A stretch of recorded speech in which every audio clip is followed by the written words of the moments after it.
ফিলিস্তিন জিন্দাবাদ, কাশ্মীর জিন্দাবাদ। আন্তর্জাতিক অঙ্গনের সবথেকে তাজা গুরুত্বপূর্ণ সংবাদ আমাদের হাতে এসেছে। মুসলিম অধ্যুষিত কাশ্মীরকে কেন্দ্র করে ভারত এবং পাকিস্তানের মধ্যে চলছে পুরোদমে যুদ্ধ। এই যুদ্ধের সর্বশেষ আপডেট তথ্যের মধ্যেই ভারতের কপালে এক দুঃসংবাদ। তুরস্কের ভয়ঙ্কর পদক্ষেপ। উত্তেজনার মধ্যেই যুদ্ধ জাহাজ পাঠিয়েছে পাকিস্তানের পক্ষে ভারতে বুকে কাঁপন ধরানোর জন্য। এরপর জানাবো দখলদার ইহুদিবাদী ইসরায়েলের চূড়ান্ত শয়তানি পরিকল্পনার ছক প্রকাশ করেছে। গাজা দখলের পরিকল্পনা ইসরায়েলের নিরাপত্তা সভায় অনুমোদন দিয়েছে। এদিকে শত্রুকে যে হুঁশিয়ারি দিলেন ইরানি কমান্ডার। এরপর জানাবো বাংলাদেশ পাকিস্তানে নজরদারিতে 2 হেডকোয়ার্টার, সীমান্তে বিএসএফ বাড়াচ্ছে ভারত। এদিকে মুসলিম অধ্যুষিত কাশ্মীরকে কেন্দ্র করে ভারত পাকিস্তান যুদ্ধের মধ্যে একের পর এক পাকিস্তানের কাছে নাস্তানুবোধ হচ্ছে ভারত। তার মধ্যেই ভারতের বুকে কাঁপন ধরিয়ে এইবার ফাতাহ ক্ষেপণাস্ত্রের পরীক্ষা চালালো পাকিস্তান। এবং সর্বশেষ জানিয়ে দেব ব্যাপক বিমান অবরোধের জন্য ইসরায়েলি বিমানবন্দরগুলোকে লক্ষ্যবস্তু করেছে হুথিরা। এতক্ষণ শুনছিলেন সংবাদ শিরোনাম, এখন বিস্তারিত। অনুরোধ থাকবে ভিডিওটিতে একটি লাইক দিন, কমেন্টস করে জানিয়ে দিন আপনি কোন জেলা থেকে বা কোথা থেকে এই সংবাদটি শুনছেন। ভিডিওটি শেয়ার করে দিন আপনার ফেসবুক সোশ্যাল মিডিয়ায়। ভিউয়ার্স, আজকের সংবাদের সবথেকে গুরুত্বপূর্ণ বিষয় হচ্ছে মুসলিম শক্তিধর দেশগুলো একজোট হচ্ছে। মুসলিম অধ্যুষিত কাশ্মীর এবং ফিলিস্তিনি মুসলিমদের স্বাধীনতাকে কেন্দ্র করে সারা বিশ্বের শক্তিধর দেশগুলো ঐক্য গড়ে তুলছে। সেই সাথে রাশিয়া, চীন, উত্তর কোরিয়াও এই মুসলিম শক্তিধর দেশগুলোকে সমর্থন দিচ্ছে। আর মহা বিপদে দখলদার ইহুদিবাদী ইসরায়েল, মার্কিন যুক্তরাষ্ট্র এবং হিন্দুত্ববাদীর নরেন্দ্র মোদীর ভারত। ইনশাল্লাহ অচিরেই কাশ্মীর এবং ফিলিস্তিন স্বাধীন হবে। এতে আপনার মতামত কি, কমেন্টস করে লিখে জানান।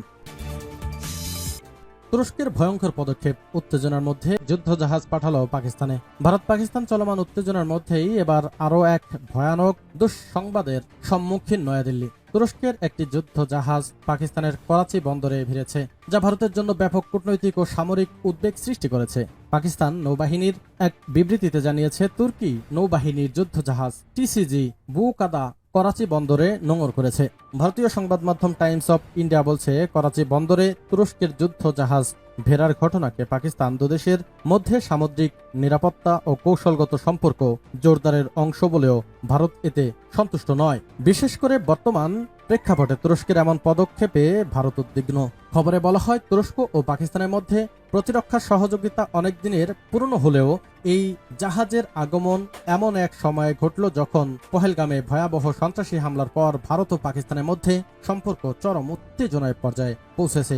এই প্রেক্ষাপটে তুরস্কের যুদ্ধ জাহাজের উপস্থিতিকে ভারত গভীরভাবে পর্যবেক্ষণ করছে। পাকিস্তান নৌবাহিনীর ডিরেক্টরেট জেনারেল পাবলিক রিলেশনস জানিয়েছে, করাচি বন্দরের কাছে পৌঁছানোর পর তুর্কি যুদ্ধ জাহাজটিকে উষ্ণ অভ্যর্থনা জানানো হয়। কয়েকদিন করাচি বন্দরে অবস্থানকালে তুর্কি নাবিকরা পাকিস্তান নৌবাহিনীর সদস্যদের সঙ্গে যৌথ কার্যক্রম ও অনুশীলনে অংশ নেবেন। এই সহযোগিতা পারস্পরিক বোঝাপড়া ও সামুদ্রিক সম্পর্ক আরও জোরদার করবে বলে আশা প্রকাশ করেছে দুপক্ষ। গত কয়েক বছরে তুরস্ক ও পাকিস্তানের মধ্যে প্রতিরক্ষা সম্পর্ক উল্লেখযোগ্যভাবে গভীর হয়েছে। তুর্কি প্রতিরক্ষা কোম্পানিগুলো পাকিস্তানের সাবমেরিন আপগ্রেড প্রকল্পে সহায়তা করেছে। পাশাপাশি ড্রোন সহ নানান ধরনের সামরিক সরঞ্জাম পাকিস্তানে সরবরাহ করেছে তুরস্ক। এছাড়া দুদেশের মধ্যে নিয়মিত যৌথ সামরিক মহড়া অনুষ্ঠিত হয়। সম্প্রতি অনুষ্ঠিত হয়েছে নামের একটি যৌথ মহড়া, যেখানে উভয় দেশের বিশেষ বাহিনী অংশ নেয়। তবে সম্প্রতি করাচিতে তুরস্কের সামরিক বিমান অবতরণের পর দুশ্চিন্তায় পড়েছে নয়াদিল্লি। বিভিন্ন প্রতিবেদনে দাবি করা হয়, তুরস্ক পাকিস্তানে অস্ত্র সরবরাহ করছে। যদিও তুরস্ক এই দাবি অস্বীকার করে বলেছে, তাদের সামরিক বিমানের পাকিস্তানে অবতরণ ছিল কেবল জ্বালানি গ্রহণের জন্য। অস্ত্র সরবরাহের অভিযোগ ভিত্তিহীন। ভারতের দিক থেকে বিষয়টি বেশ গুরুত্ব দিয়ে দেখা হচ্ছে, বিশেষ করে এমন এক সময় যখন পহেলগামে সন্ত্রাসী হামলায় পাকিস্তানের সংশ্লিষ্টতার অভিযোগে ভারত কড়া অবস্থান নিয়েছে। ইতোমধ্যে ভারত পাকিস্তানের বিরুদ্ধে বিভিন্ন কূটনৈতিক ও কৌশলগত পদক্ষেপ নিয়েছে। এই প্রেক্ষাপটে করাচি বন্দরে তুর্কি যুদ্ধ জাহাজের উপস্থিতি আঞ্চলিক নিরাপত্তা পরিস্থিতিকে আরো জটিল করে তুলতে পারে। গাজা দখলের পরিকল্পনা ইসরায়েলের নিরাপত্তা সভায় অনুমোদিত। গাজায় হামাসের বিরুদ্ধে সামরিক হামলা আরও বাড়ানোর পরিকল্পনা অনুমোদন করেছে ইসরায়েলের নিরাপত্তা বিষয়ক মন্ত্রিসভা। এ পরিকল্পনার মধ্যে গাজা পুরোপুরি দখল ও ভবিষ্যৎ নিয়ন্ত্রণে রাখার মতো বিষয় রয়েছে। এরই মধ্যে হাজার হাজার সংরক্ষিত সেনা ডেকে পাঠিয়েছে ইসরায়েলি সামরিক বাহিনী। বাকি জিম্মিদের ফিরিয়ে আনা ও হামাসকে পরাজিত করতে চাপ বাড়ানোকে তারা কারণ হিসেবে বর্ণনা করেছে। আশঙ্কা করা হচ্ছে আগামী সপ্তাহে মার্কিন প্রেসিডেন্ট ডোনাল্ড ট্রাম্পের মধ্যপ্রাচ্য সফরের পরেই এই পরিকল্পনা কার্যকর হতে পারে। ইসরায়েলি প্রধানমন্ত্রী বেনিয়ামিন নেতানিয়াহুর নিরাপত্তা বিষয়ক মন্ত্রিসভা রোববার সন্ধ্যায় গাজায় হামলা বাড়ানোর নিয়ে বৈঠক বসে। বৈঠকে এসব সিদ্ধান্ত নেওয়া হয়েছে। ইসরায়েলি গণমাধ্যমে বলা হয়েছে, আগামী কয়েক মাস ধরে পর্যায়ক্রমে গাজায় সামরিক হামলা বৃদ্ধির এই প্রস্তাবটি সর্বসম্মতিক্রমে অনুমোদন করেছে মন্ত্রিসভা।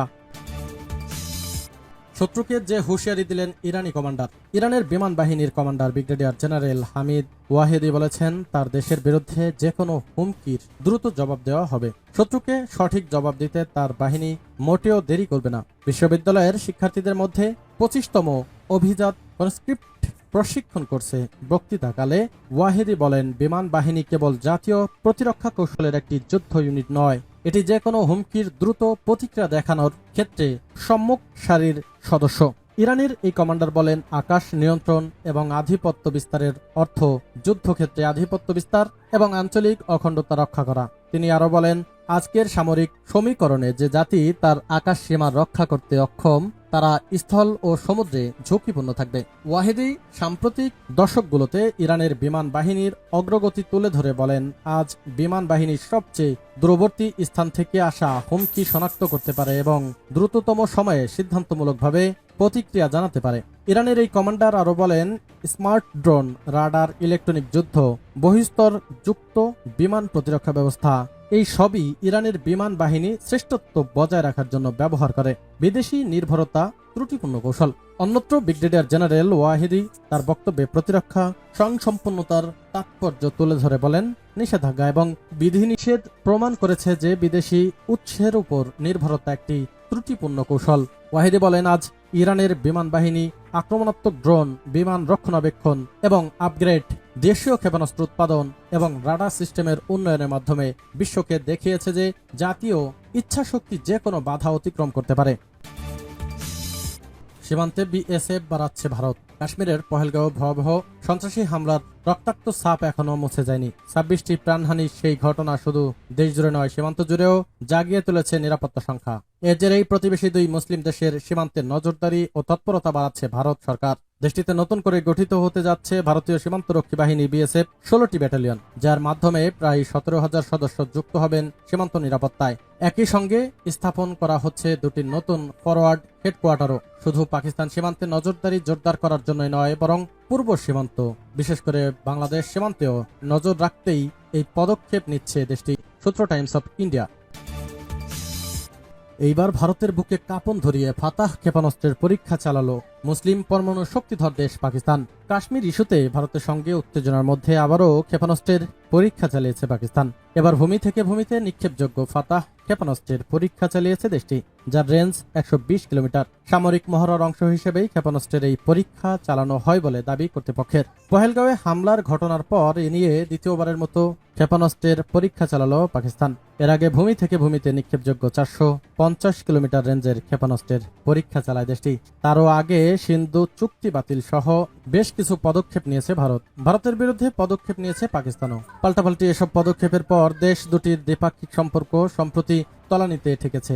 মিলেছে পাল্টাপাল্টি হামলার আভাসও। সম্প্রতি ভারত শাসিত কাশ্মীরে পর্যটকদের উপর হামলার ঘটনাকে কেন্দ্র করে ভারত ও পাকিস্তানের মধ্যে সীমান্তে পুরোদমে গোলাগুলি চলছে। পারমাণবিক শক্তিধর প্রতিবেশী দেশ দুটি এখন সীমিত পরিসরে সামরিক হামলার আভাস দিচ্ছে। এতে ইউক্রেন ও মধ্যপ্রাচ্যের যুদ্ধাবস্থার মধ্যে এশিয়ায়ও একই পরিস্থিতির আশঙ্কা দেখা দিয়েছে। তবে কোনো মতেই আরেকটি যুদ্ধ চাইছে না আন্তর্জাতিক সম্প্রদায়।